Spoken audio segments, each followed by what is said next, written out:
Now North Korea's reckless pursuit of nuclear weapons and ballistic missiles threatens the entire world with unthinkable loss of human life.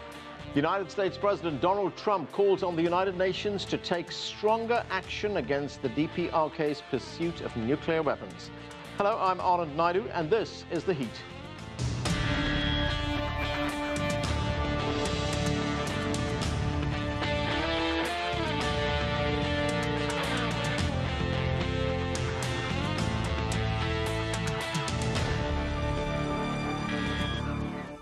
He's known for his blustery rhetoric, so when Donald Trump took the podium at the opening session of this year's United Nations General Assembly, many were expecting more of the same, and that's just what they got. Among his targets, the Democratic People's Republic of Korea and Iran for their nuclear programs, and the previous U.S. administration for negotiating what he called an embarrassing agreement with Iran. For more, we turn now to CGTN's Nathan King.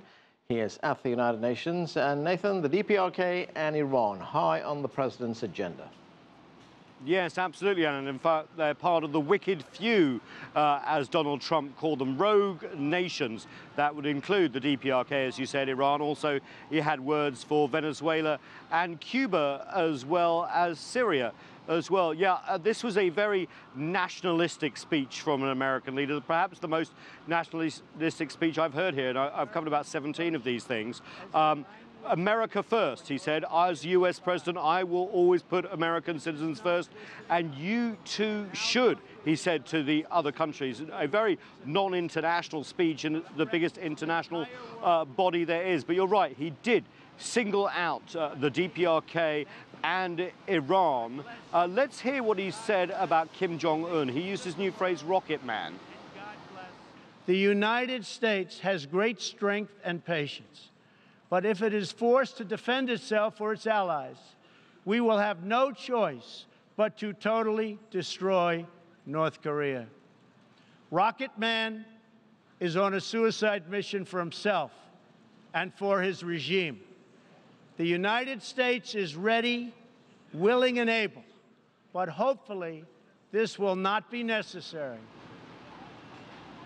Now, in terms of Iran, Anand, he basically indicated that he was not happy with the nuclear deal inked by the 5 permanent members of the Security Council plus Germany, and indicated in the strongest terms yet that the US may pull out of that, even though every country, including the US, so far has certified that Iran is living up to that deal.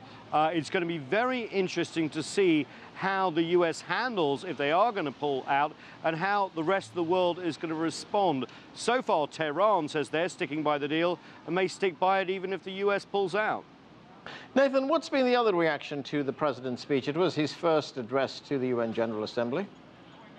There was, how do I put it, polite applause in the room, but it was polite. I spoke to a few diplomats coming out. They usually have a break after the US president's speech, and a lot of people called it nationalistic. A lot of people said, well, at least we know where the Trump administration stands internationally.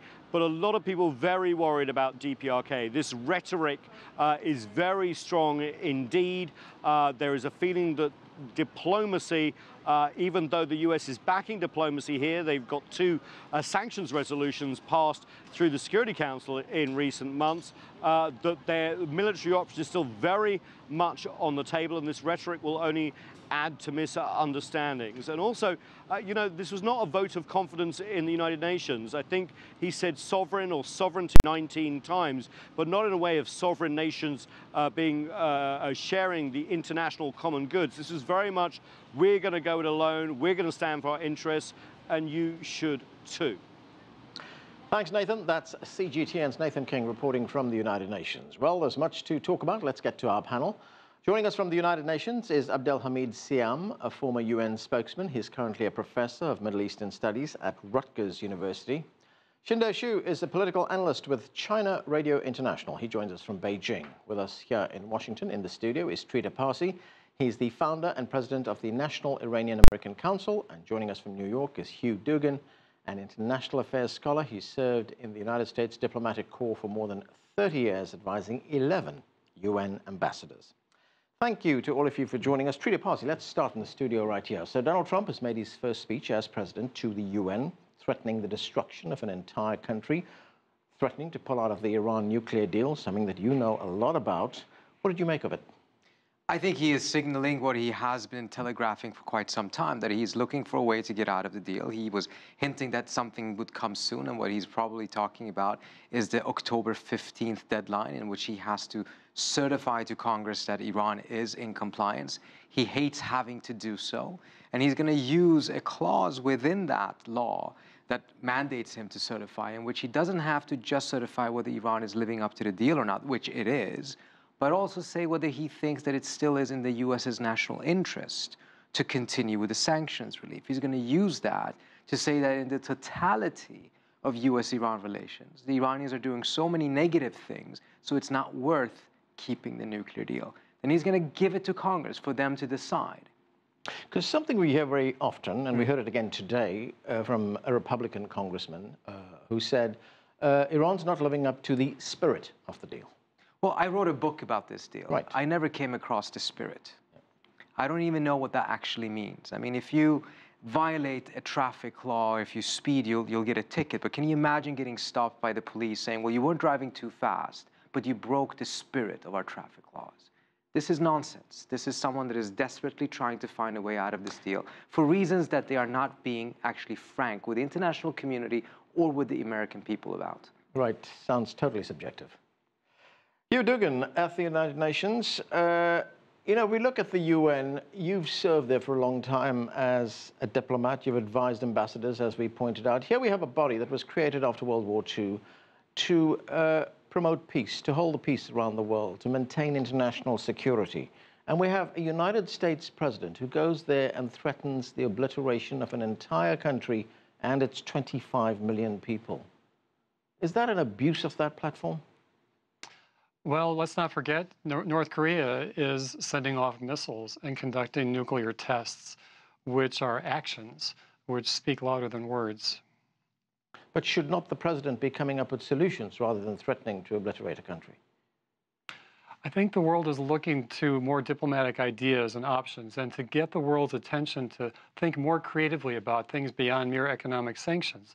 The president is obviously rallying the world's public opinion toward a consensus on something more, something that North Korea will eventually recognize and realize is damaging to its interests. We all have to imagine what is that the North Koreans believe are damaging to their interests if they haven't been economic sanctions and other isolating measures.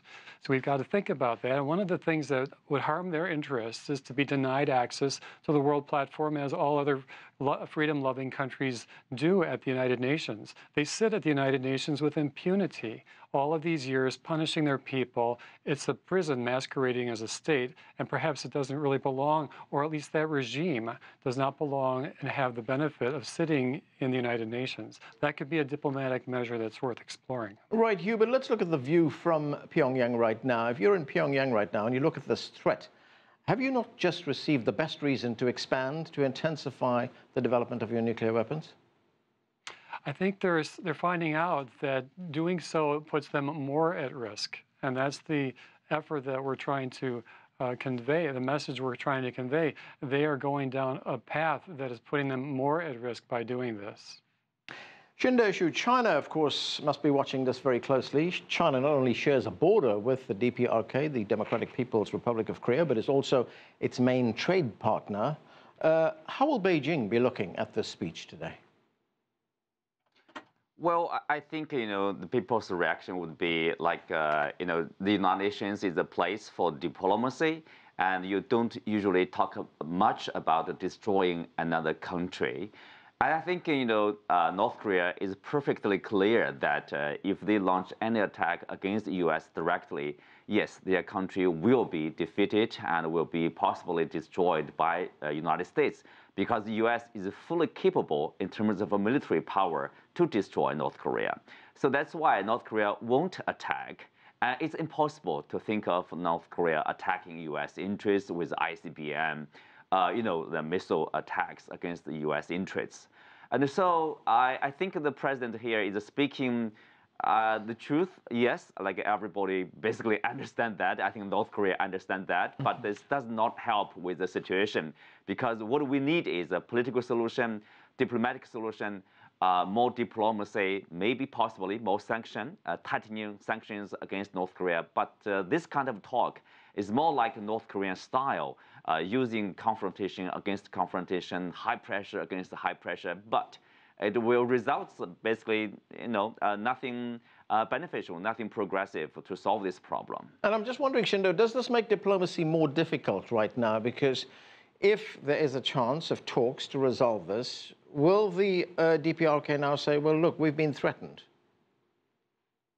I think there's a strong likelihood that North Korea will respond, say, if you follow their behavior, they could respond with another missile or nuclear test, saying that, whatever you talk about destroying our country, we will do it again. And what we'll do, is this your bottom line? I don't think the U.S. is ready to, because military options are really no options here. Think of like North Korea talking about, a sea of fire against the South Koreans, basically, because the capital city of South Korea, millions of people live there, are within the range of their artillery. And there's basically no way to stop North Korea in the worst scenario to attack South Korea. I don't think there's a tenable military option against North Korea. The only thing we can do is really about pressure plus dialogue, but we haven't started the dialogue yet.